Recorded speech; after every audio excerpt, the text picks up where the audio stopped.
would like to thank at the outset, I would like to thank Azim Misra and the Varanasi Hereneck team for giving me this opportunity. So I've been asked to talk about case selection for transoral laser surgery in early glottic cancers. This I can hear. Vocal cord, as we all know, is a very unique site and functionally very important as well.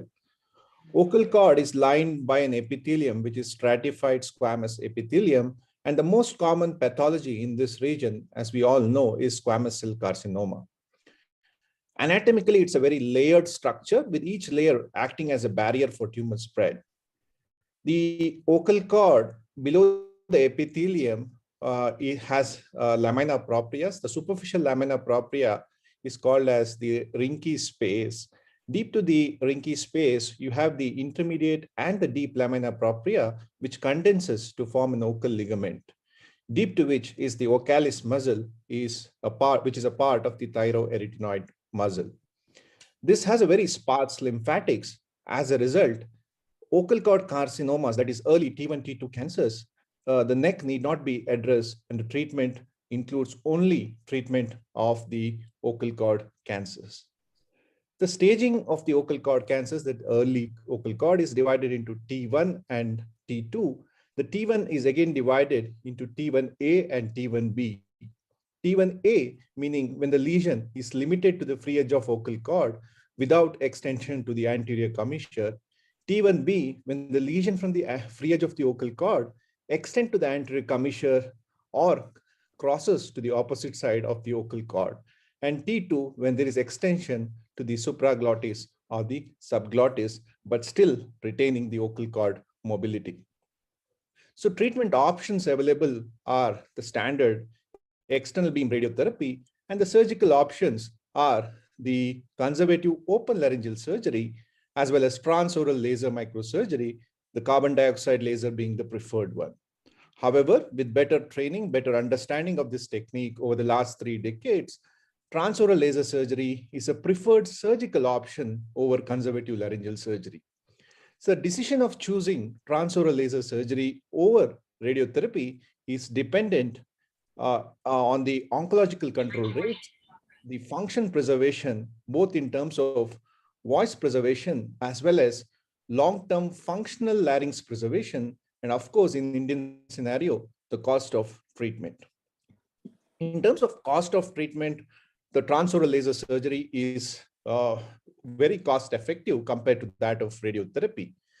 In terms of oncological outcomes, there have been numerous prospective as well as retrospective series, which shows that for a T1 vocal cord cancers, the local control rate is upwards of 90%, and laryngeal preservation rate is similarly more than 95%. For a T2, again, the local control is more than 80%, with the larynx preservation upwards of 85%. Similar to the radiotherapy technique, which again has excellent local control outcomes, more than 90%, with the larynx preservation rate upwards of 90% for a T1 glottic cancers. And even for the T2 glottic cancers, the radiotherapy has a reasonably good oncological outcomes, but the larynx preservation rate in the reported data suggests slightly inferior compared to that of laser surgery. Probably this is because of the selection bias for a transoral laser surgery. In terms of organ preservation rate, there are studies which shows that the organ preservation rate with transoral laser surgery is upwards of 90%. However, with radiotherapy, it's around 80%.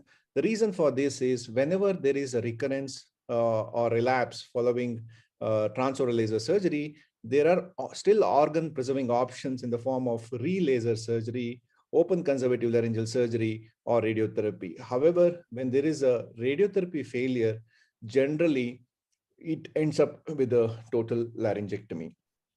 In terms of voice outcomes, again, when you do an vocal cord resections extending up to a type 3 cordectomy, where you have to remove a part of the vocalis at an extreme, the long-term voice outcomes are pretty good and equivalent to that of radiotherapy. However, when the extent of resections goes beyond the type 3, that is when it involves the complete vocal cord to the depth until the vocalis muscle or up to the thyroid perichondrium, or extension either supraglottic, subglottic, or a significant anterior commissure, the voice outcomes are inferior.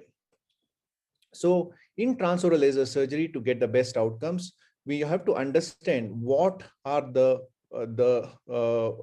bad cases. So what are the predictors for poor control for transoral laser surgery?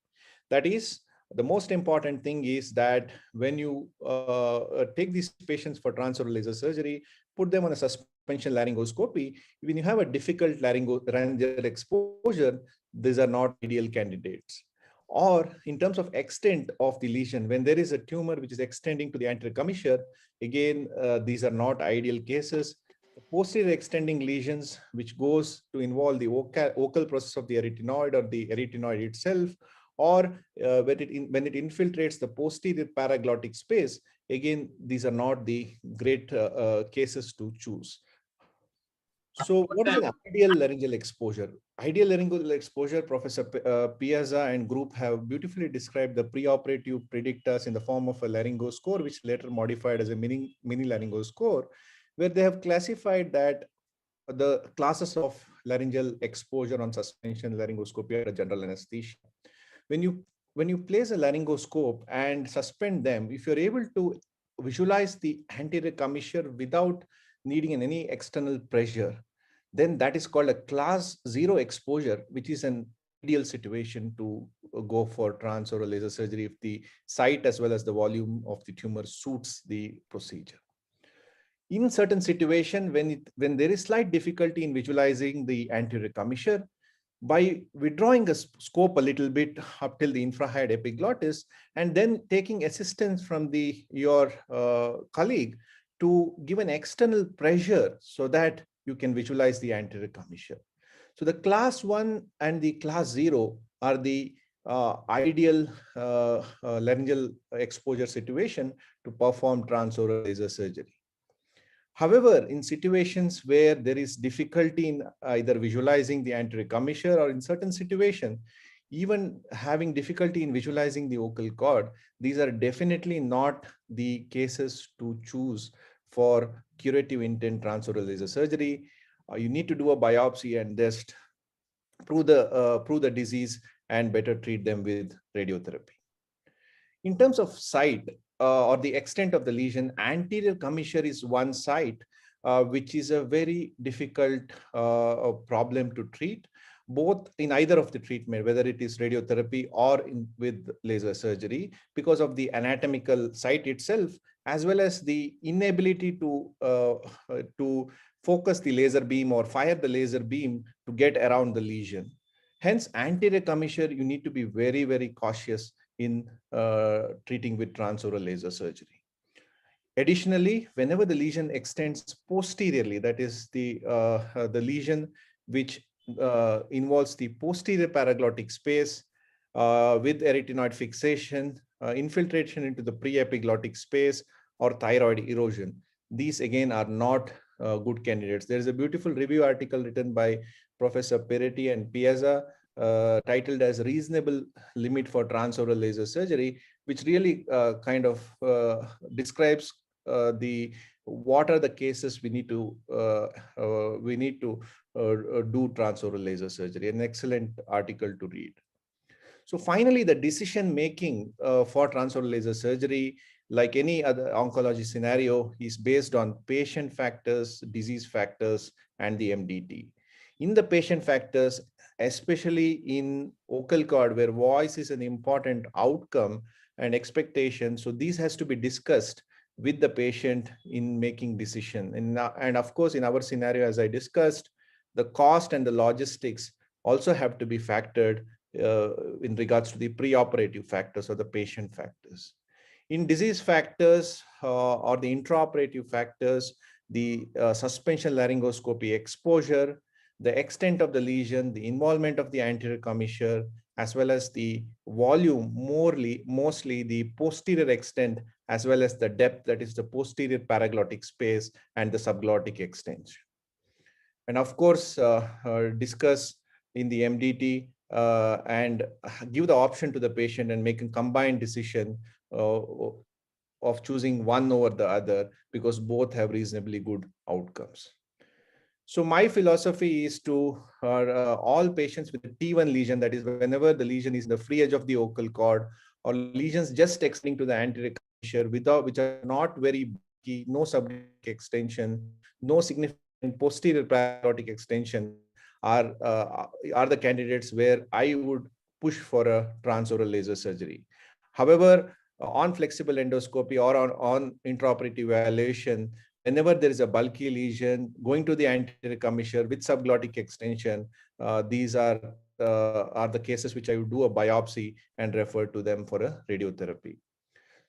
So I shall just discuss few cases. So the lesion in the free edge of the vocal cord, which can be looking like a, this look like uh, a superficial leukoplikic kind of a lesion or a Rinke's edema kind of a lesion, where I straight away discussed with the patient and considered for a type 2 cordectomy with the excision of the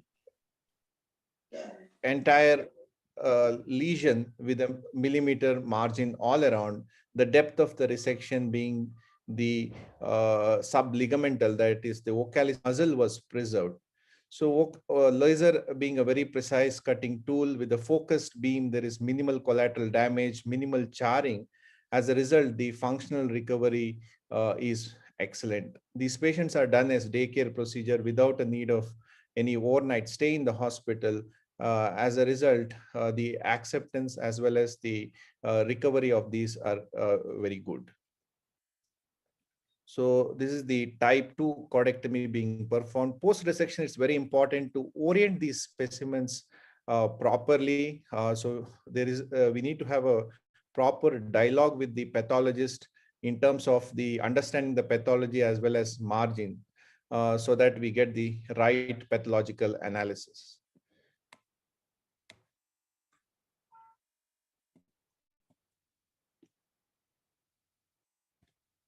So situations like this, where is a lesion in the mid-ocal cord, where your ENT colleague has done a biopsy and the biopsy has turned out to be a squamous cell carcinoma, is pretty common. So in this kind of situation, we need to understand that based on certain retrospective series, it suggests that when you do a laser emulscopy biopsy and then do a re-laser excision, 30 to 40% of them won't have tumor. As a result, it's very important to counsel these patients for transoral laser surgery, because unnecessarily you will be irradiating 30% of patients without having tumor based on this data. So T1A lesion, which is limited to the free edge of the vocal cord, it is better to consider for a upfront laser cordectomy or an excision biopsy, and that is how probably it has to be treated. So lesions which are involving the mid third of the vocal cord without significant extension to the ventricle, that is, this is a T1A lesion, slightly bulky lesion. We always do a telescopic evaluation with the 0 and 30-degree endoscope to ascertain the subglottic extension, the anterior commissure extension, as well as the ventricular extension. And also, you use a blunt suction tip or a blunt instrument to palpate the paraglottic space as well as arytenoid. And in certain situations, you can also do a saline injection to ascertain whether the ligament is involved or not. Thereby, you can plan your depth of resection. So in this case, it was a lesion which was limited to the mid third of the vocal cord without significant anterior commissure. It was a class 1 exposure where I needed a support from my colleague to get the anterior pressure. Always you need to keep a wet neuropathy to cover the endotracheal tube to prevent any inadvertent damage to the cuff of the endotracheal tube or an airway fire, possible theoretical airway fire. And then we need to go around and excise these lesions. Again, as I told, in these post-excision, you need to orient them properly So we use a pictorial represented paraffin block to pin these specimens, ink it, and then pin it with the needles, and then we take it to the pathologist, and we usually do a frozen section to analyze the margins. However, it's a debatable topic. We as a routine do a frozen section to make sure we have got the margins all around, and then once we get the pathology report with regards to the margin, then we extubate these patients. Post resection, sometimes there may be a bit of charring in the operated bed. So we use wet neuropathy to remove the carbon particles to reduce the granulation formation, thereby have a better healing and better voice outcomes.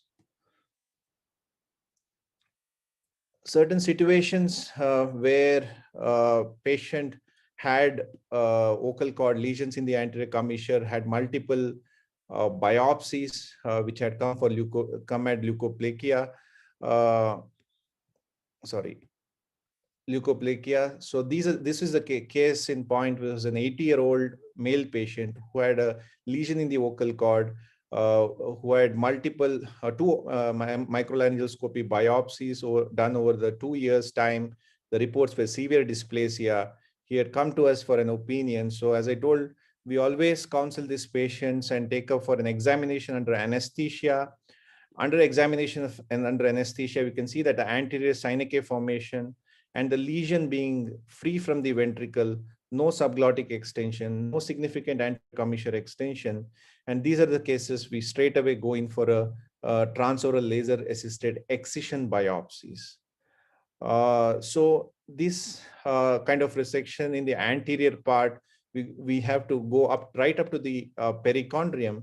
And when you do this kind of slightly extensive resection, there is a chance of granulation formation post-operatively, which needs to be discussed with the patient on follow-up. So when you do this kind of an extensive resection, we always counsel the patient for a second look operation done at about 3 to 4 months if the post-operative follow-up shows a granulation tissue formation. So this patient at 2 to 3 months had granulation tissue formation. However, the second look operation in that showed no disease. So even these patients, when you follow up them on a long term, when you do this extensive resection as well, they heal very beautifully without much of a phonatory gap. And you can appreciate the same patient at about 6 months that we have done an extensive resection, but it has healed beautifully. And the voice outcome of the same patient.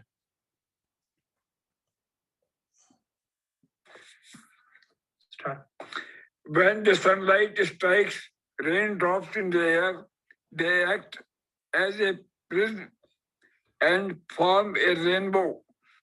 So despite such an extensive resection, the voice outcomes are reasonably good. So it's very important that during the operation, we have to make sure that end of the operation, we remove the carbon particles and then follow up, and in certain extensive resection, follow them up with the second look operation. So T1B is a situation. It's a bit of controversy whether these are ideally treated with transoral laser surgery or radiotherapy. However, if the patient has a good exposure under general anesthesia on suspension laryngoscopy, and if the patient is willing to compromise on the voice results, probably again it needs to be discussed with the patient and then decide to go for transoral laser surgery. So in this case, patient was a laborer coming from UP to us in Bangalore. So he opted for transoral laser surgery, slightly extensive resection. Because he had a good exposure, we could go right up to the thyroid perichondrium, opposite vocal cord. We got a good margin all around.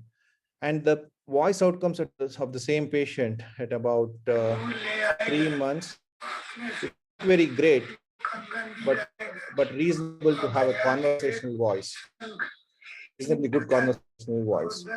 So again, these are not ideal cases. However, if the patient's voice expectations are he's willing to compromise on the voice outcomes, probably laser is an option to be considered. T1A T1A lesions were bulky anterior commissure lesion, but no significant subglottic extension. Again, we gave the option for transoral laser surgery. This patient opted for transoral laser surgery. There's a bit of subglottic extension. However, the exposure, it was a class 0 exposure. So we went ahead and performed the transoral laser surgery.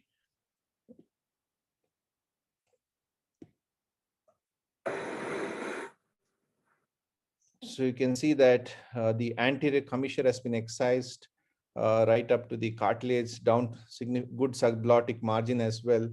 Again, this patient is about 1.5 years post surgery, and he's doing reasonably well. I don't have his voice recording, so he's from a slightly far away place, so he didn't come for follow-up, and he's following up with the ENT colleague. So when you do this extensive resection, you do a transtumoral resection, so you break it into 2 pieces.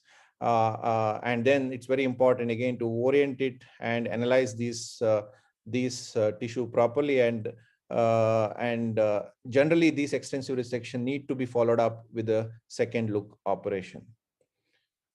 So certain very extensive lesion. This was Hello everyone. My name is Dr. Akshay. Sorry. So this was a lesion, varicose lesion involving the entire vent of the vocal cord. So again, in this patient, this is again not an ideal case scenario. However, in view of the varicose looking lesion, we counseled the patient, explained about the voice outcomes and a possible functional problem, and took him up for the transoral laser surgery with curative intent.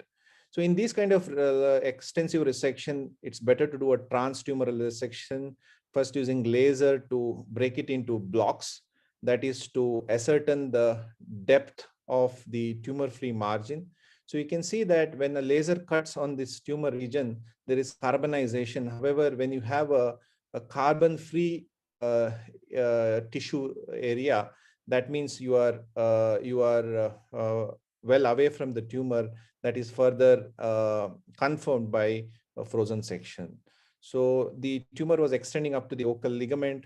The part of the ocalis muscle was resected in this. So initial part involved resection of the anterior part of the lesion. Once we got the ascertain the depth, which is tumor free, the part of the ocalis muscle was removed. And once we got the tumor free region, we went around the tumor right up to the anterior commissure and got the subglottic anterior commissure margin. And then once we finish the anterior part, we push the endotracheal tube forward by placing the laryngoscope and then suspending it, and then go around and excise these lesions. So I have no much experience in doing extensive posterior resection. I think this was my only case where I had for malignancy, where I had to remove the vocal process of the arytenoid as well as the part of the arytenoid. And this patient is doing reasonably well. This patient didn't have any functional problem for swallowing, but the voice was a little bit hoarse, and she's undergoing speech therapy. So again, orientation with inking and proper pinning those specimens and orienting this for proper analysis, and removing those carbon particles for better healing. So finally, to conclude, I would summarize by telling that for a TIS, the carcinoma in situ lesions of the vocal cord, transoral laser surgery is a preferred option. For a T1A, that is lesion limited to the free edge of the vocal cord, if there is a good exposure on suspension laryngoscopy, again, transoral laser surgery is preferred. For a lesion which is extending to the anterior commissure, that is T1B lesion, the lesions which are not bulky, if you have a discussion with the patient and the family, And if he doesn't have very high expectation with the voice post treatment, then again, laser can be a preferred option to be given to the patient. However, when there is a anterior commissure region which is bulky with subglottic extension, that is definitely not at all a candidate to choose for transoral laser surgery. For a T2 lesion, when there is no anterior commissure, good exposure, transoral laser surgery can be an option to give to the patient if, again, patient is willing to compromise on these voice outcomes. T2 lesion with anterior commissure extension, again, RT is preferred and not good cases for transoral laser surgery.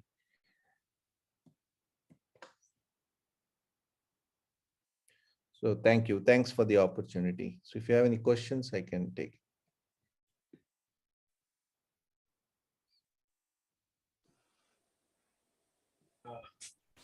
Thank you, Dr. Akshay.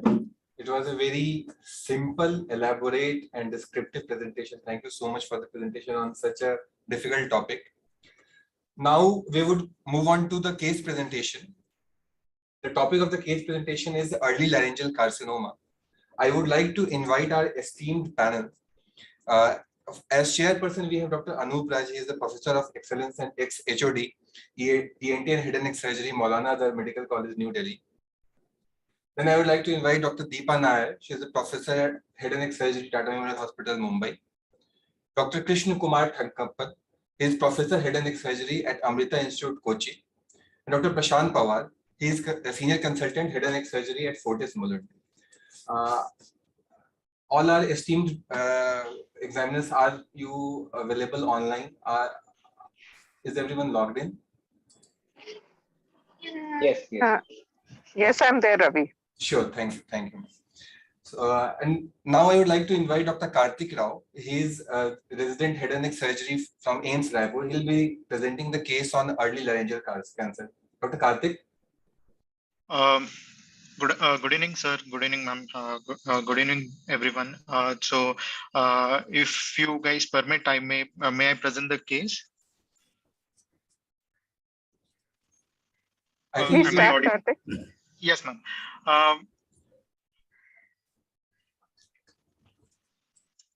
Yeah, so I'm presenting a case of a 62-year-old gentleman who is resident of Raipur, who was working at a cotton mill. So he has a good performance status, ECOG grade of 0. He doesn't have any comorbidities. He also is a habitual tobacco chewer and a smoker, coming up to around 15 pack years. He presented to us with hoarseness of voice since 3 months. So the hoarseness was insidious in onset, which was gradually progressive. So it was associated with difficulty in speaking for a longer time. He says he was able to speak only a few sentences at a time. So he doesn't give any history of difficulty in breathing, no history of any cough or hemoptysis, no history of any difficulty in swallowing, no history of any foreign body sensation in the throat, no history of any cough on swallowing solids or liquids, no history of repeated shouting or screaming, no history of recurrent chest infection, no history of any swelling in the neck while talking, no history of any trauma to the neck. He doesn't give any other significant ENT complaints, and patient also doesn't have any significant past history. So moving on to personal history, patient is, it is 15 pack years. Personal history, patient is a reformed cigarette smoker of around 15 pack years. Patient is also an occasional alcohol consumer. So on general physical examination, patient is conscious, very well oriented, pulse rate of around 70 beats per minute, blood pressure of 110/70, respiratory rate of 14, saturation of 98% on room air, no stridor. Systemic examination is well within normal limits. Karthik, can we interrupt here? Sure, sir. Sure. Please, sir. Right. So you have,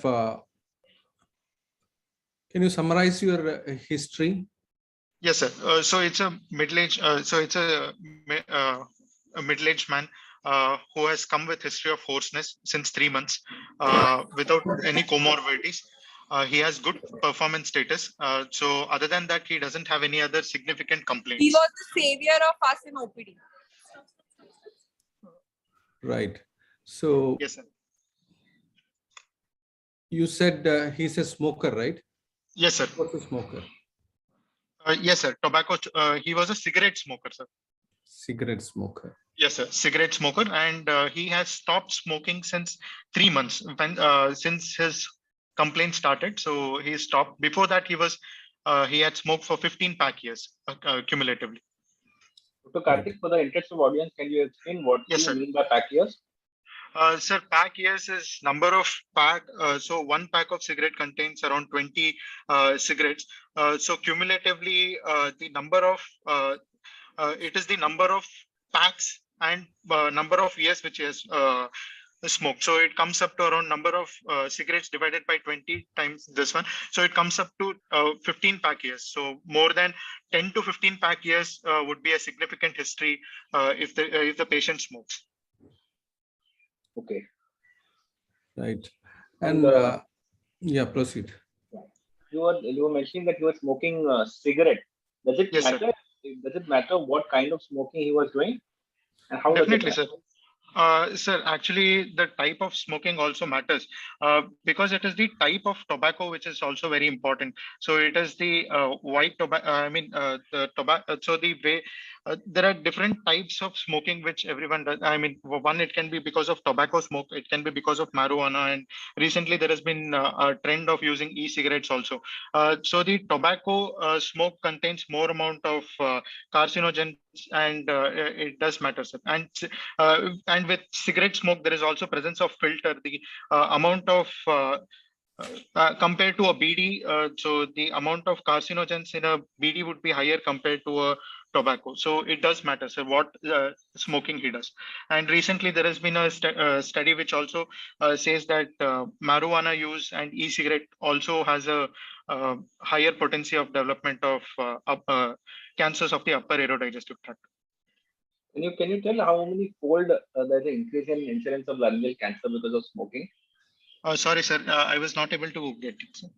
Can you tell how many times does the risk of laryngeal cancer increase because of smoking? Like the relative risk. Sir, it is. Hello, sir. I am Dr. Anupraj. I just wanted to ask only one question. Can you just explain? Yes, just explain me. You said in your history, patients become. He is not able to speak more than few words. Yes, sir. And in the same way, you also said that the lung functions are normal. Chest is Yes, normal. Sir. Can you explain me why only few words? Yes, sir. What sir, lung function per se, as per history, I mean, patient has been smoking for a very long time, at least from last 20 years. Patient seems to have increase in maximum reduction in maximum phonation time. That is, patient is having symptoms of vocal fatigue. And based on initial evaluation and history, what I've asked for the patient doesn't give any significant history which is suggestive of chronic respiratory, chronic obstructive pulmonary disorders. Patient does not give. What was the phonation time? You have not mentioned. Sir, based on the history, he said that he was able to speak only for a few sentences at a time. So I was not able to pinpoint exactly how much time he was able to speak. He said he had to stop for a while after he spoke a few sentences. So, what is a normal time? So normal maximum phonation time would be around 2 to 3 minutes, if I'm not mistaken. I'll have to look once again, sir. Not minutes, in seconds. I think how many seconds? Have you tried to? What is normal phonation time of a normal person? Sir, I think it must be around 25 to 30 seconds, if I'm not mistaken. No. Normal phonation times start from 16 seconds. Then onwards, maybe some few people, even 16 seconds is a normal phonation time. Okay, that is it.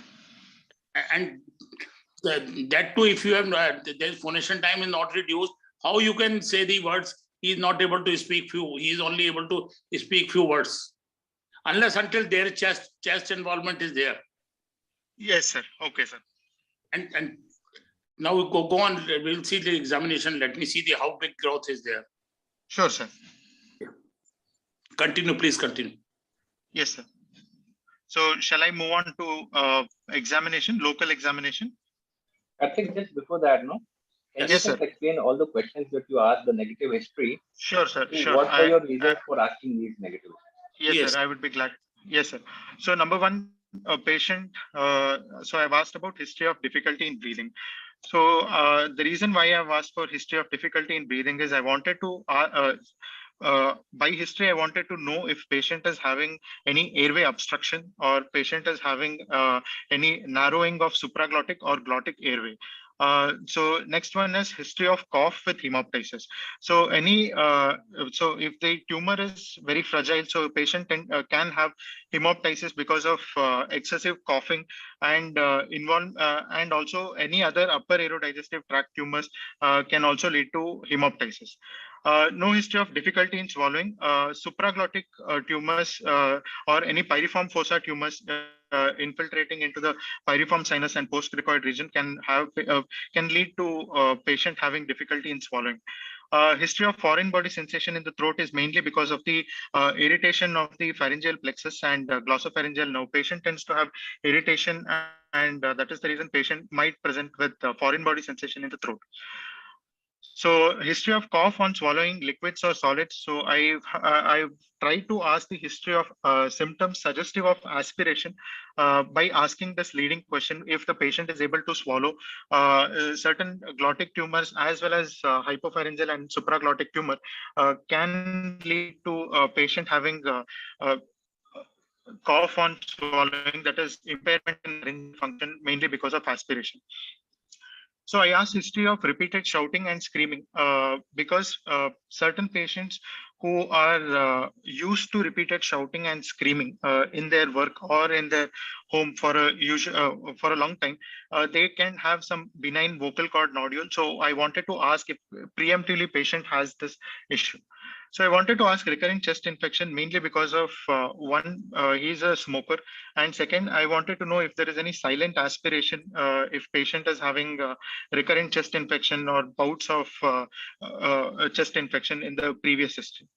So next would be swelling in the neck while talking. So I wanted to rule out any laryngocele in the patient that might present as a swelling when the patient is in certain cases of laryngocele, the swelling may increase or decrease while the patient is talking. So no history of trauma to neck. Trauma directly onto the larynx might also lead to dislocation of cricoretinoid joint, and patient may have a difficulty in talking, or he may have hoarseness of voice. So, and I have asked for other significant complaints pertaining to this. So these were the points why I have taken this negative history. So Karthik, Deepa here. Yes, ma'am. Yes, ma'am. At the end of your history taking, what is the differential diagnosis if you had to give one? Ma'am, he's a 62-year-old gentleman. He's a known cigarette smoker with 15 pack year. He's a middle-aged man. So good comorbidities, no history which is suggestive of a large growth within the glottis. So I can narrow it down to, and he is also a worker in mill. So I would like to have a differential diagnosis of vocal cord pathology. Either it can be a benign or malignant. I would like to correlate these findings with my clinical examination.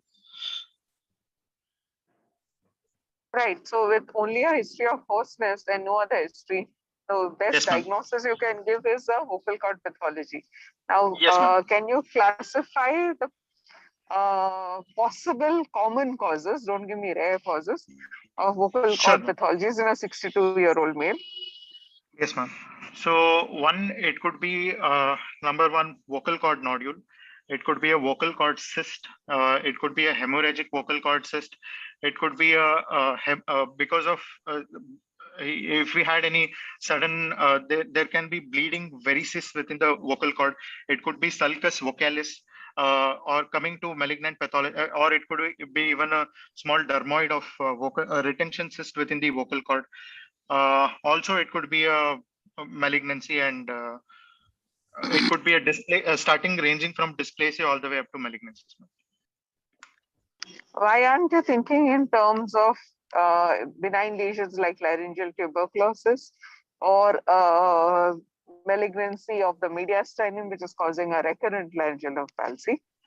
Definitely, it could be a possible cause for this particular setting, ma'am. Tuberculosis being one of the most common causes of. Karthik, you have already ruled out the tuberculosis. You said chest is normal. Yes, sir. On physical examination, patient with tuberculosis can have, I mean, with a chronic tuberculosis patient, yes, sir, definitely. We would like to do further tests to completely rule out tuberculosis. Still, I am not able to appreciate your one finding that patient getting a tiredness, get tired after speaking few words. I couldn't understand what history, unless until you will give me the phonation time, I will not able to come to the conclusion.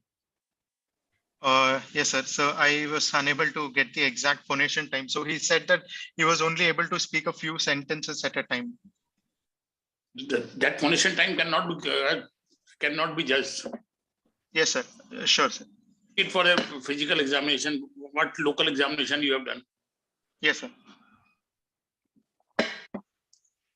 Continuing on to the local examination, patient larynx appears to be in normal position, no laryngeal widening, trachea appears to be in central, there is no loss of laryngeal crepitus, there is no palpable thyroid mass, no palpable neck nodes. So his mouth opening is adequate, patient is able to extend as well as flex neck well. So there is no mandible, he is able to open his mouth well, no deviation of mandible. Patient has normal tongue, so there is no presence of mandibular or palatine tori. Base of tongue is normal and supple on palpation. Bilateral tonsil appears to be normal. Posterior pharyngeal wall is clear. So patient has a Malampati class 2, wherein tonsil and bilateral tonsil and part of posterior pharyngeal wall and our uvula is also seen. So on flexible laryngoscopic examination. Karthik, why did you think of telling us the Malampati class in this patient? Sir, Malampati class, basically I wanted to see what the exposure of this patient is. Malampati is also considered as, so considering this to be a vocal cord pathology, so I wanted to know what would be my difficulty in doing a direct laryngoscopy in this particular patient. So that's why I have written Malampati score. Okay, all right, good, go ahead. So can I move on to flexible laryngoscopy, sir? Sure. So on flexible laryngoscopy, so I've rotated the video to show it as a direct laryngoscopy. So the cord on our left is left of the patient and cord on the right is right of the patient. So here I'm able to see a reddish ulceroproliferative growth, which is seen on the left true vocal cord in the anterior 2/3 parts. So anteriorly, it is just reaching up to the anterior commissure. Posteriorly, it is just coming onto the posterior commissure, but not involved. So the right cord appears grossly normal and bilateral cord appears to be normal. So this is my flexible laryngoscopic examination. So you will just tell the glottic findings? No, sir, definitely. Rest all the other larynx was normal in examination. So base of tongue, valvular. So I have come to detailed examination after we have done a direct laryngoscopic examination, but I just wanted to highlight the positive points here. But while explaining it in history, I would like to tell everything in starting all the way from base of tongue, valvular, then lingual surface of epiglottis, laryngeal surface of epiglottis, pharyngoepiglottic fold, array epiglottic fold, arytenoids, interarytenoid area, piriform sinus, and false vocal cord, true vocal cord, and part of subglottic and tracheal area, what we will be able to see, and posterior pharyngeal wall, of course. Right. What is marginal zone? So marginal zone is a zone which is transitional area which is found between the glottic and medial surface of medial wall of the hypopharynx. So the tumors, this area is called as marginal zone. Why? What could be the reason that it is called as a marginal zone? Sir, it is this exact name I really don't know, sir. Like marginal zone cancers tend to have tend to be more aggressive, and they tend to have tend to have lymph nodal metastasis, and they tend to do very bad, poorly. Yes. Karthik, your answer to the question, why is it called a marginal zone? So you can say I don't know. Yes, sir, I don't know. Right. So marginal zone is a margin between the larynx and the hypopharynx. Correct. Okay. Sir. Yes, definitely. Yes. That's why it's called as a marginal zone. Okay. Yes, sir. Right. What is a line that separates a glottis from supraglottis?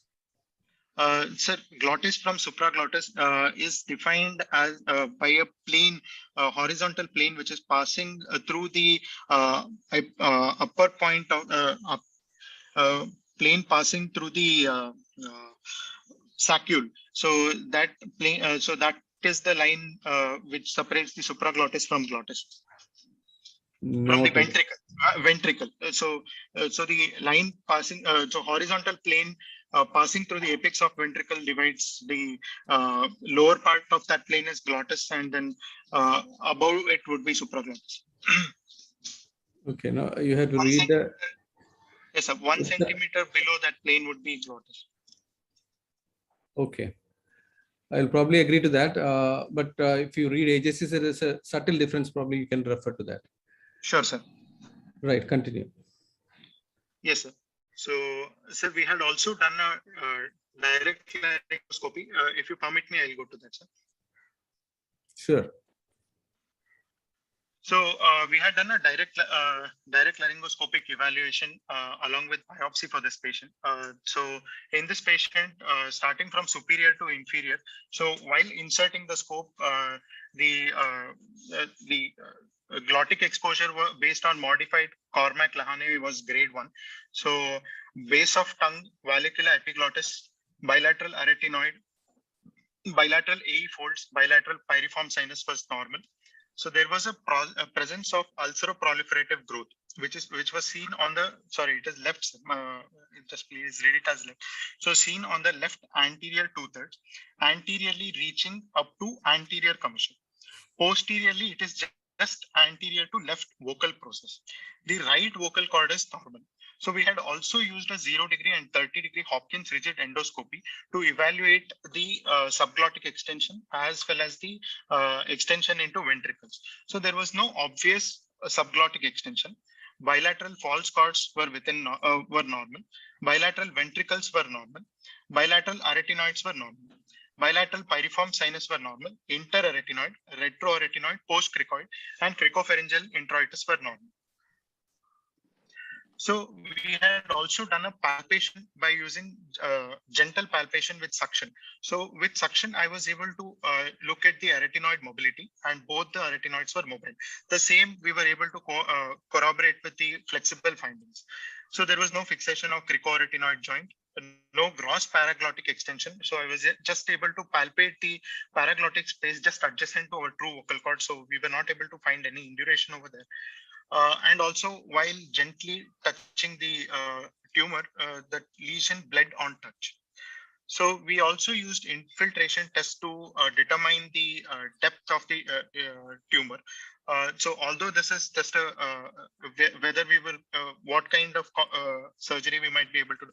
So we just infiltrated in the subepithelial region, and we were able to see the lesion lift up easily after infiltration with saline. So we had also did just before prior to extubation, we had done a airway assessment with Hopkins 0° endoscope. So the trachea all the way up to carina was normal. So we had taken a biopsy, and it had come as well differentiated squamous cell cancer. Oh, you have presented the findings very well, but I have a basic question. You are a what do you do? I mean, you're a candidate appearing for exam, yes, right? Sir. No, sir. No, sir. No, sir. I'm actually second year MCH. Sir. Second year MCH. So, yeah, probably. So, yes, so I'm not sure whether in an when a patient is given to you in an exam. Yes, sir. So will you be able to I understand give all these findings like no, sir. and biopsy? Definitely no, sir. No, definitely it will be told to us like what DL scopy findings would be, and for the completion's sake, I have just presented, and for Probably you would discussions have we can present. presented only the clinical examination and scopy examination findings. I mean, Yes, sir. if you are trying to learn and try to present a case like that, just a comment, that's all. Sure, But sir. you have presented the Sure, findings sir. very well. Thank you, sir. Deepa, go ahead, please. So Karthik, I think the point is very valid. Would you really need to do this elaborate DL-scopic examination for a patient who has got a very mobile cord and you've done a very good flexible examination? You can biopsy the same thing in the OPD. Yes, Why ma'am. do you need to do a DL-scopy for this patient? Ma'am, actually, I wanted to do a proper DL scopic examination to look for one, to take a biopsy for this patient, and also thoroughly examine the upper aerodigestive tract if there is any presence of any other lesions within the larynx or this one, ma'am. Because even with the flexible laryngoscope, there are certain areas where I won't be able to see very well. So it is especially in the postcricoid area and in the ventricle, so I won't be able to assess it very well. And also the subglottic extension, we won't be able to appreciate so well in the flexible scope. So that's the reason why we have done this one.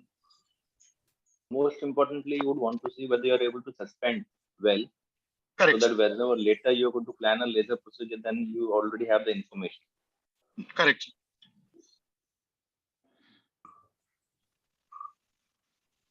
Would you want to ask OPD basis, or when you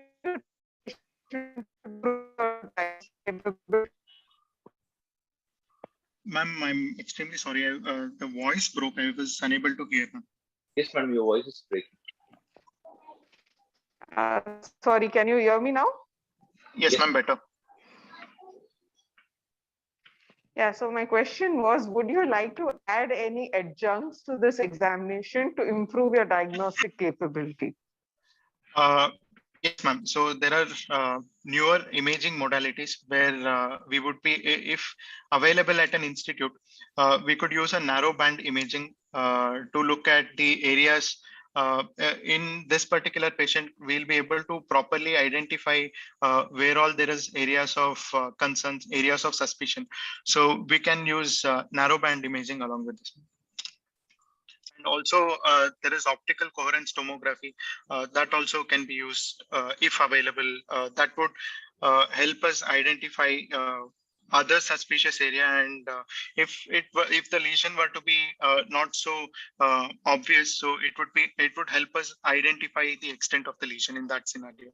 And also narrowband imaging has shown its ability to identify areas of suspicion in cases where a patient has already received therapy.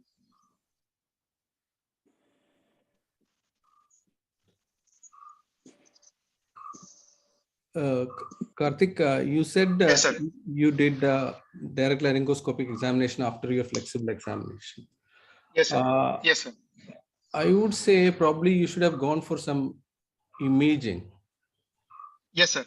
Agree with me or will you disagree with me? Definitely agreed, sir. Before going on, so I'll be coming with so we had done a CECT. So where will you place?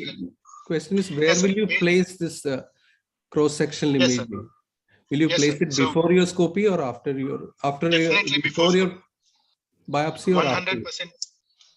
100% you are right, sir. We'll place it before our scopy, sir. We would like to, sir, first we would like to understand whether what is the lesion which is present in the patient. Then only we would like to subject that patient to understand the anatomy properly. Just before taking the patient into OT, we should know exactly where the pathology is and what the extent of the disease is. So we'll have a clear idea of what we are dealing with. And also, not in this particular scenario, but in any other patients with, say, for example, hypopharyngeal malignancies. So if we don't go to hypopharynx now. Stay with the larynx now.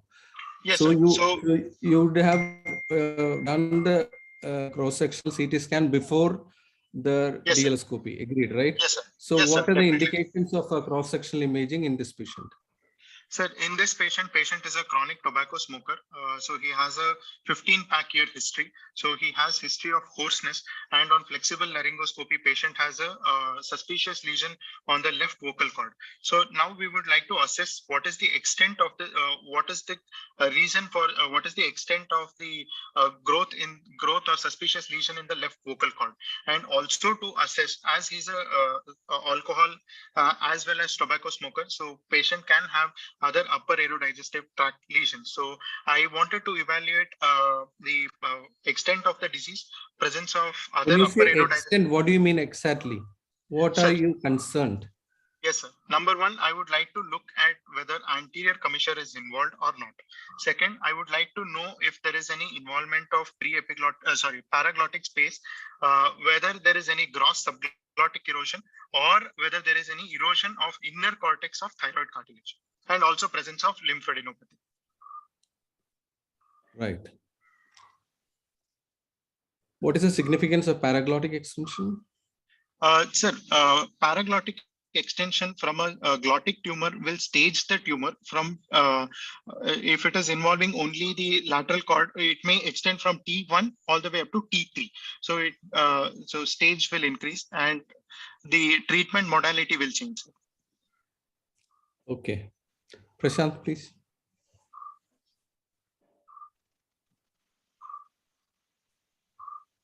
Karthik, what is the role of an MRI in this case? Ma'am, MRI here would be a problem-solving tool. So here MRI will be able to tell us whether, so if there is any slight extension into paraglottic space where we are not able to completely appreciate on a CT scan. So MRI larynx will be able to tell us properly, tell us with certainty that there is involvement of paraglottic space or not. And also if the tumor, if it is present in the anterior commissure, it will be able to tell us whether the anterior commissure is completely involved with or if the inner cortex of thyroid lamina is involved. So here it will act as a problem solving tool. Do you really think for a T1 glottic cancer, which you've done a endoscopy, and MRI is indicated? In this case, no, ma'am. MRI is not indicated in this particular setting. Yeah, so it's not for this setting, but it's for maybe a T3 lesion where you're suspecting a difference between a T2 or a T3 or a T3 versus a T4. Yes, ma'am. Okay. What are the advantages? You've said some advantages of the MRI. What are the disadvantages compared to a cross-sectional CT scan? Ma'am, in CT scan, number one, the acquisition time of CT scan can be done within minutes. Second, the CT scan will be able to tell us with thin cuts all the way up to 1 to 2 millimeter cuts can be obtained with CT scan. A thin slice CT can be done.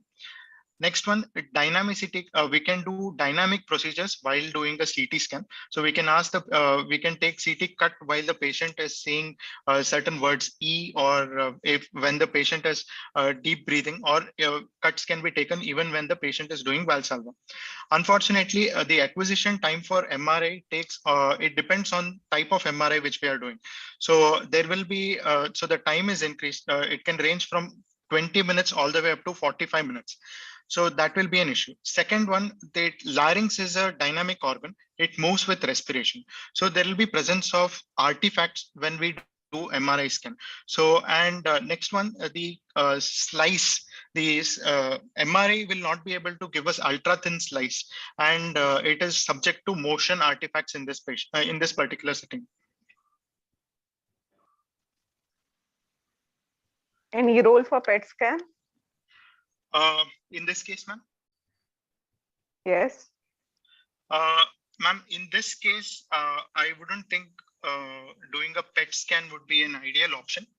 But in a patient who has already been treated for this particular setting with radiation, so in that particular patient, I would like to go ahead and do a PET scan to look for any other tumors within the upper aerodigestive tract. Although it is CECT might be sufficing, but it could be indicated in that setting if we are talking about T1 larynx and recurrence. So for a T1, T2 early glottic cancer, a screening CT scan of the thorax may be enough. You Yes, have ma'am. to remember that this patient is a smoker. So Yes, rather ma'am, than definitely. extent of the disease per se, the PET will, I mean, the scan is for looking for second primary. What's the Definitely. incidence of second primary cancers for patients who have glottic lesions? Exactly for glottic lesion, I think it ranges from 10 to 15%, if I'm not mistaken. And which is the most common second primary? Most common second primary is lung, ma'am. Okay, so because of smokers, their most common second primary is in the lung. Yes, ma'am. If the others agree, I think we are going to be short of time. So let's move on to management. Yes.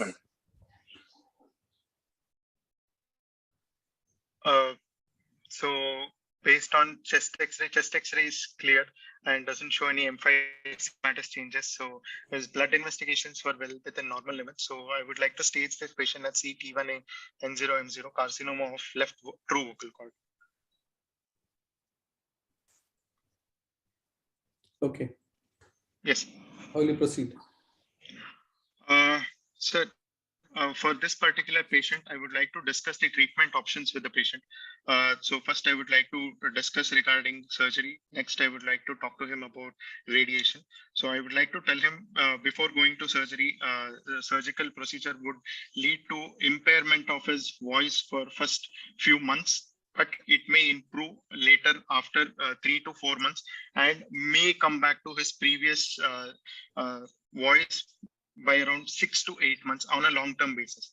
If the patient is going to, and the surgery is going to be. I'm not sure what surgery are you talking about. You didn't tell us what surgery, what procedure. Yes, sir. So number one, if and what is your intent of treatment? Sir, my number one intent of treatment. Hello. Yes, sir. Yes, sir. Have you given the classification, TNM classification, where you are putting the patient? Sir, he's a T1A stage, sir. T1A N0M0 carcinoma of left vocal cord. Stage 1. So coming to intent. Hello. Sir, I'm unable to hear your voice is breaking.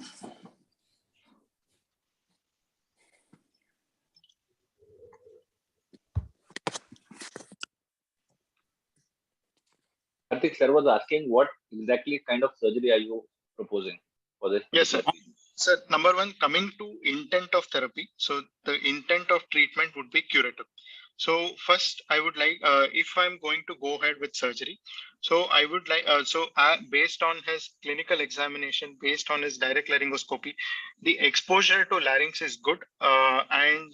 If patient, after counseling, if patient agrees for surgery, so we can plan the patient for transoral laser microsurgery by doing a type 1 chordectomy. Can you tell us the types of chordectomy? Yes, sir. So types of chordectomy is given by European Laryngeal Society. So initially it had given 5 types of chordectomy. In 2008, they had revised to include the 6th type.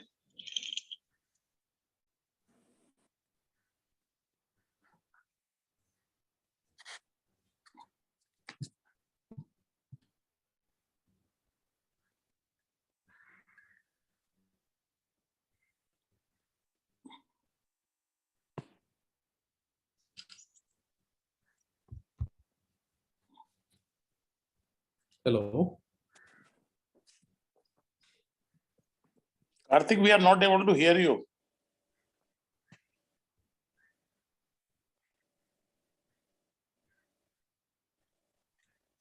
Karthik.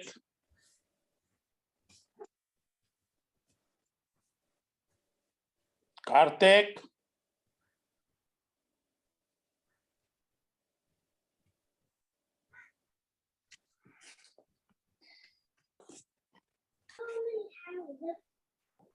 Who is moderating the session?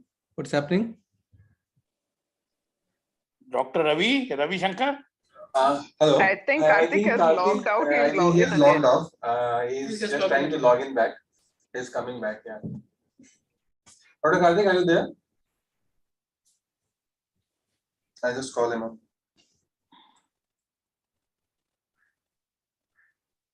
I think he has logged out. Trying to log back. Maybe in the meantime, if there are any questions in the audience.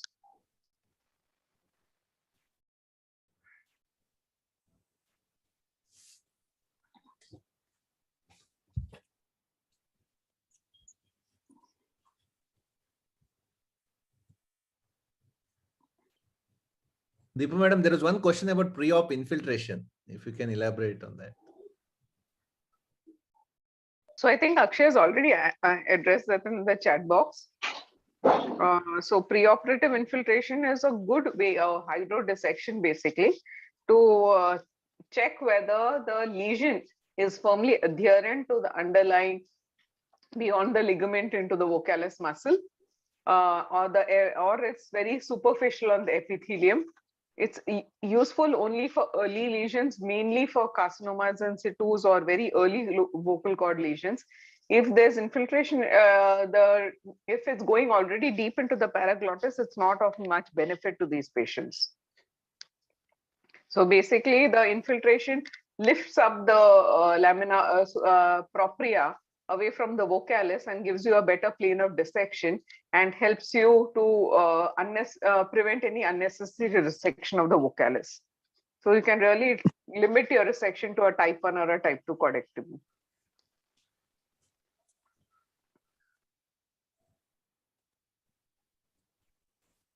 Just one question, like Dr. Akshay had also mentioned, that in such a lesion, you can actually go and plan after you've done a good flexible examination and you reasonably are sure that you'll be able to treat this patient well with a translaser microsurgery. Would you recommend going ahead with the translational microsurgery, or would you still want to do a biopsy first?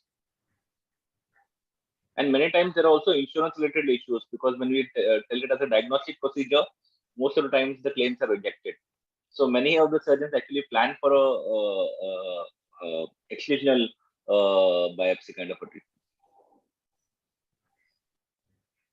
So Prashant, my take on this is, and I would invite others to view their opinions on it.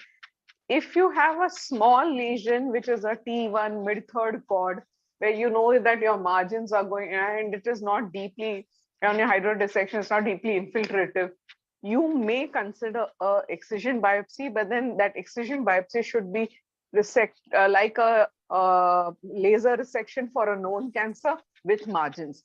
You cannot just do an excisional biopsy without margins, because that unnecessarily will mar your further margins. You don't know where the patient has undergone the excision biopsy and you don't know which margins to take. So just like we would do for an oral cancer, if you are going to excise it, then excise it with margins. If you are not sure that you'll be able to excise it with margins, a superficial biopsy without going deep into the lamina propria so that there's no scarring should be done.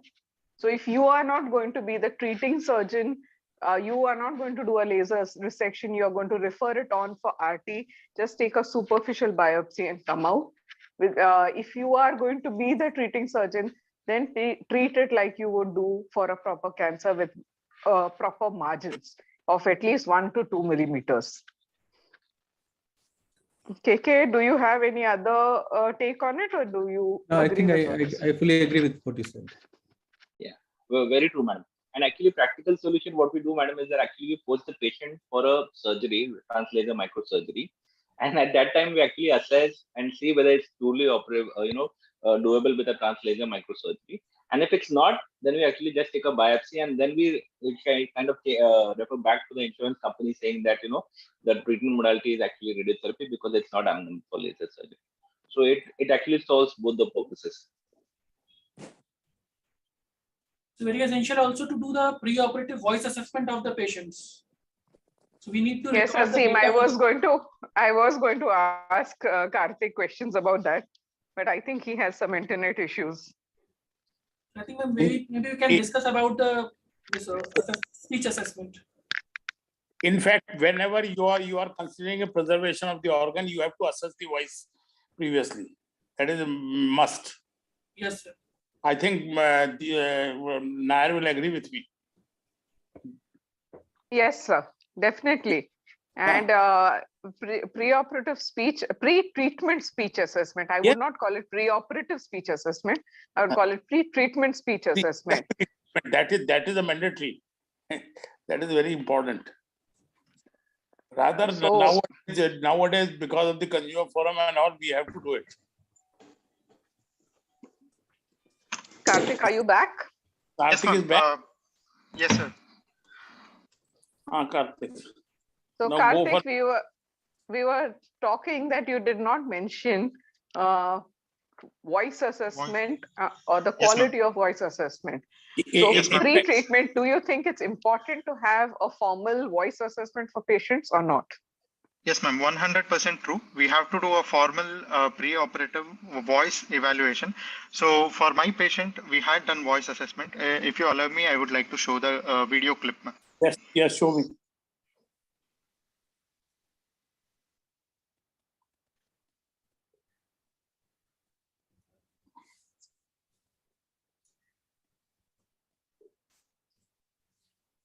We are not able to hear voice.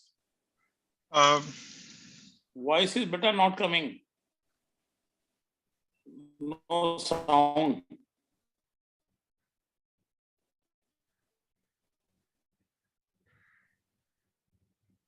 I can play it again, sir.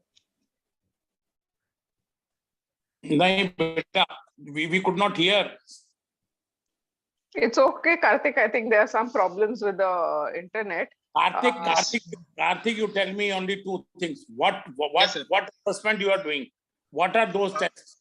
One I am telling you since beginning, and what is second? Hello, sir. I'm unable to hear yours. Yes, sir. One is the phonation time, and what else? Yes, sir. Since beginning, I am phonation. Sir, I would like to do functional assessment of patient's voice quality. So by doing a GRBS. There are only two tests which we do in the OPD itself. One is the phonation time, other called as loudness. Yes, only sir. by two simple tests, you can judge the quality of the voice. Sure, sir. But what you are doing otherwise? Sir, we have Sir, we have done a perceptual voice analysis. So we have used GRBA scale to determine the quality of patient's voice. You use the Walkme or doctor's speech. You are using some. You have got a speech therapist there who is doing all this. Yes, sir. Yes, sir. We have a speech therapist here, speech and swallowing therapist here. So they have done a formal speech assessment for this patient, and they have given the values. If I come in details, I don't want to waste time because that is none of much concern. What are the level of the? What is the level of the jitter and shimmer? What is the HNA index? Sir, I would have to go in depth. I'll have to read up about it. I agree. My other colleagues must be knowing only two tests. That is a very good. One is the phonation time, other is the loudness. By that, normal phonation time is 13 to 16 seconds. That is not minutes. Okay, yes, sir. Yes, sir. And what we were talking, 1 to 2 minutes is loudness. Yes, sir. Okay. So you now proceed. Yes, sir. So I guess Prashant sir had asked me about chordectomy types. So if I may I proceed with the answer? So it was given by the European Laryngeal Society. So initially they had given 5 types of chordectomy. Later on, 2007, they had revised it. So given by Mark Remakel and colleagues. So initially, so there are 6 types. So type 1 is subepithelial chordectomy. Type 2 is a subligamental chordectomy. Type 3 is a transmuscular chordectomy. Type 4 is a total chordectomy. Type 5 is an extended chordectomy. So it is subclassified into 4 types: 5A, B, C, and D. So 5A is when we are when the resection includes the contralateral cord along with anterior commissure. Type B is when it includes posteriorly the arytenoid. And type C is including the inferior part, that is the subglottic area. Type D would be resection including superior part, that is the ventricle and false cord. Type 6 would be anterior commissurotomy, wherein resection of anterior commissure with anterior parts of bilateral vocal cord is done, which may include subglottic mucosa all the way up to thyroid cartilage, not including thyroid cartilage in the specimen, reaching up to thyroid cartilage.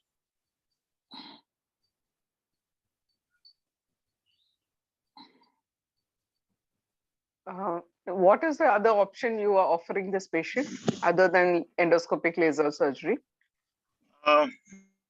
Next would be radiation for the curative intent. Radiation can be other form of treatment for this patient.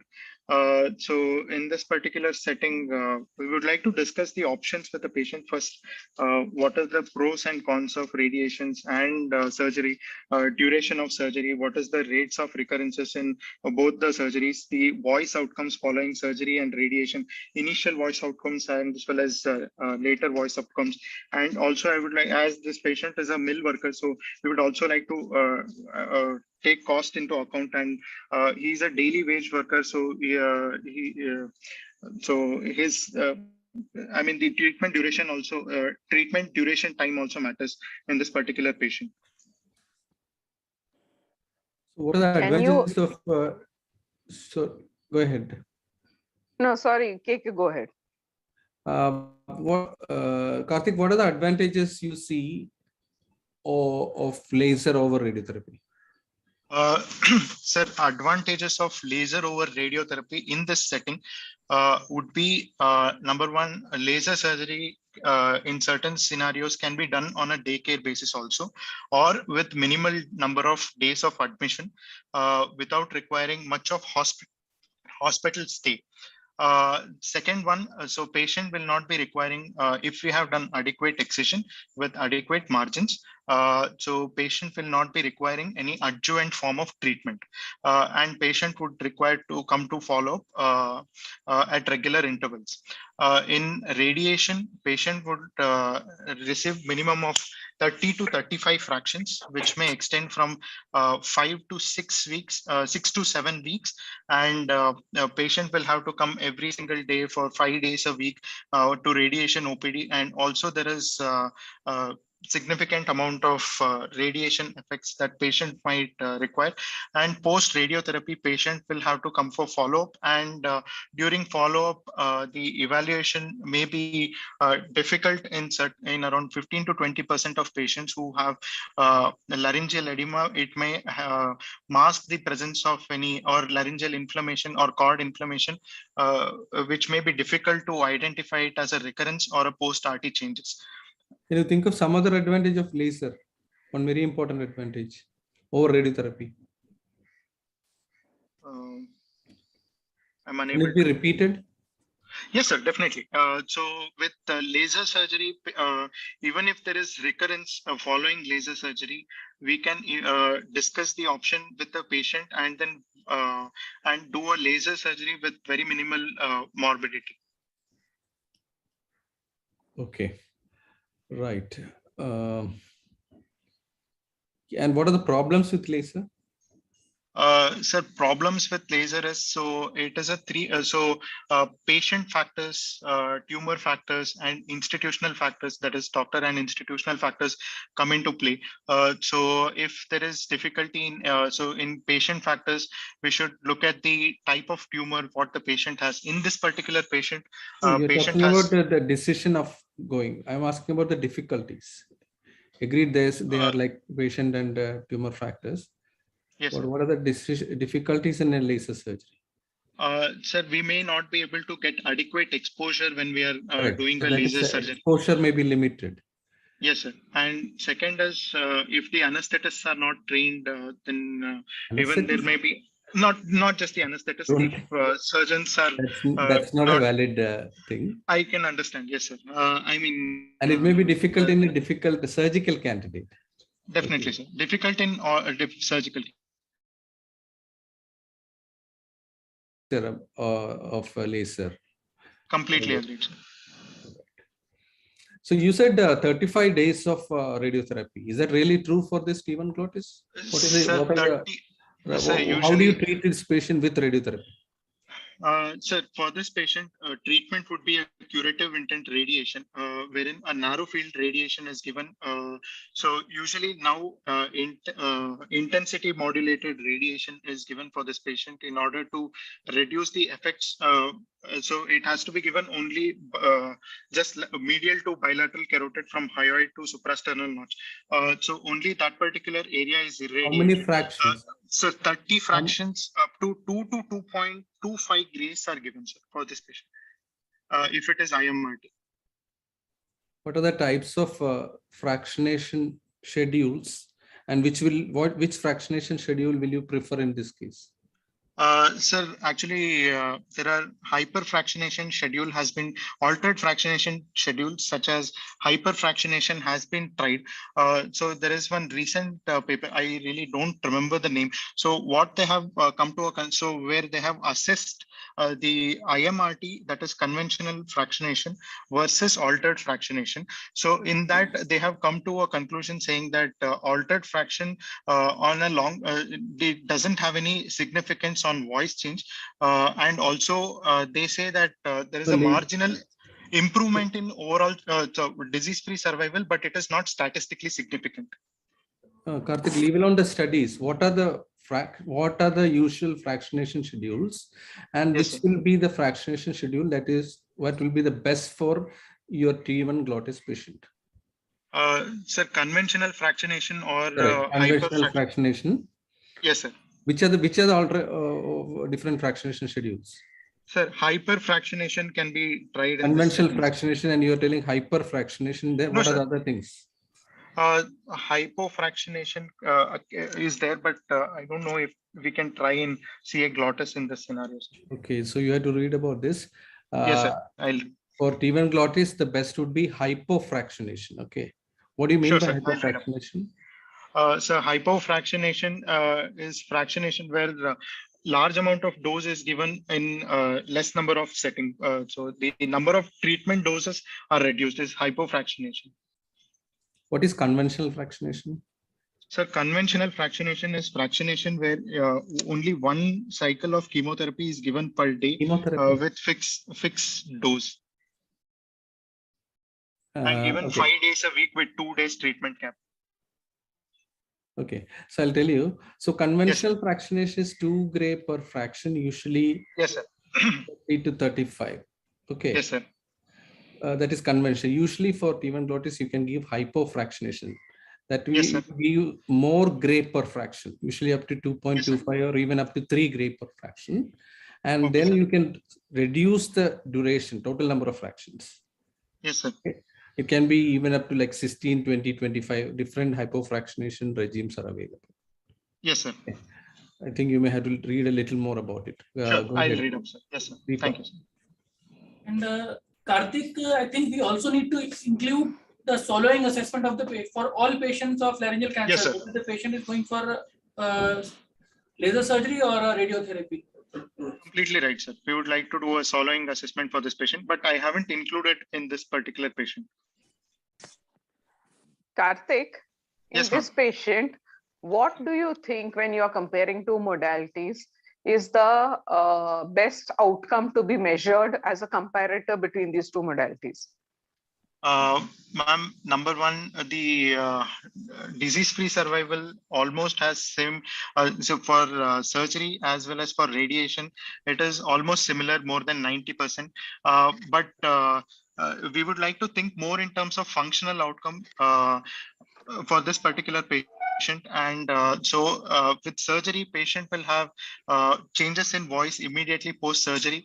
But there are 4 meta-analysis on this, so which all say with unison that the post at the long-term voice outcomes of both surgery as well as radiation are similar in this particular setting, and early voice changes would be worse in patients who are undergoing surgery. Okay, so functional outcomes are yes, ma'am. Functional outcomes are better outcomes to assess. Any other parameters you would like to assess patients on? If you're doing studies, what are the other parameters you will compare these two groups for? One is voice outcomes. Okay, and what you said, one is disease-free outcomes. Is there Yes, any ma'am. other parameter they look at? So there is laryngectomy-free survival, which can be looked into. So laryngeal preservation rate is what the Yes, ma'am. other Laryngeal parameters they look at. preservation. Yes, ma'am. Okay.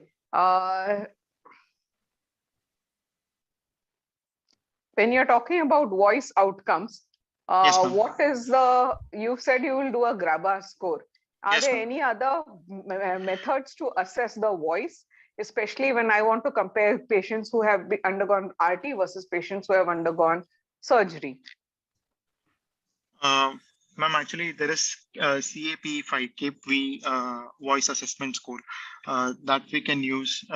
So both of these two, the problem would be both are subjective outcomes. Which what are these are physician administered or patient administered scores? Ma'am, GRBS, I had read that it can be patient administered also, if I'm not mistaken. Yeah, So but it is mostly these are physician administered. Physician administered. Yes, ma'am. Have you heard of something called VHI? Yes, ma'am. A voice handicap index can also be used, wherein we can come it is more of an objective index. Exact components of VHI I have forgotten. I'll have to revise it once again. So VHI is also an objective indicator which can be used to assess the voice outcomes. Any other quality of life measures for patients? Ma'am, quality of life. Have you heard of voice-related quality of life? Voice-related. I'll have to go through once quality of life indices with respect to voice. Yes. So remember, when you are talking about functional outcomes, you have to see the functional outcomes not just by physician administered, not just by objective measures, but always functional outcomes have to be assessed by patient-related quality of life outcomes. Yes, ma'am. So read up about those. Yes, ma'am. I'll do that.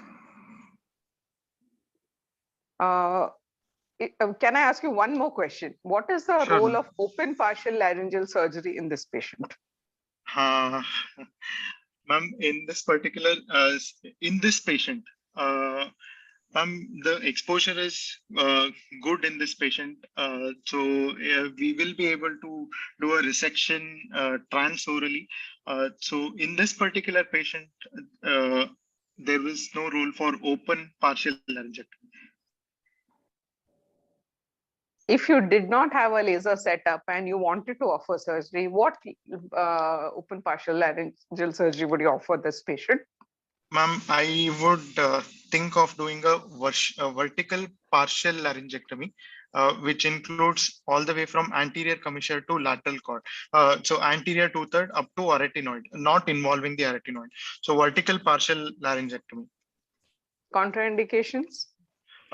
Ma'am, contraindications would be patient if the patient is old and patient's performance status is not good. Patient has comorbidities, who cannot tolerate the mild aspiration, which can be present immediate post surgically. So in that particular scenarios, and also tumors extending to contralateral cords, I wouldn't prefer doing a vertical partial. Okay. And also definitely subglottic invasion. Do you have any idea about data comparing open partial laryngeal surgeries versus laser versus RT? Ma'am, I'll have to revise that once more. No.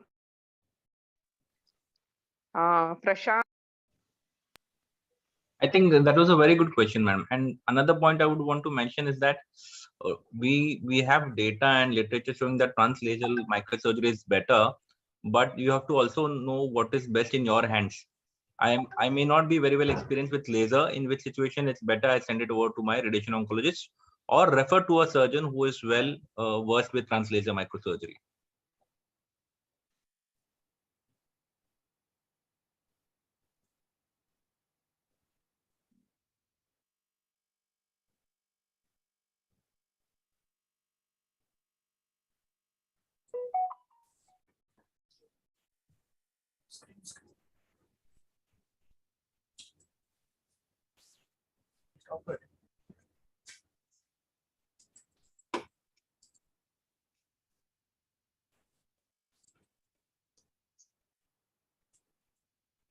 Hello.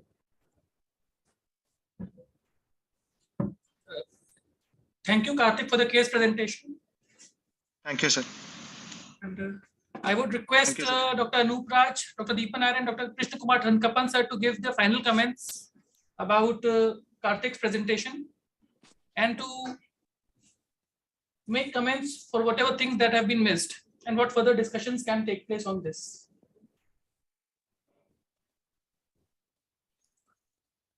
Dr. Anup Raj sir.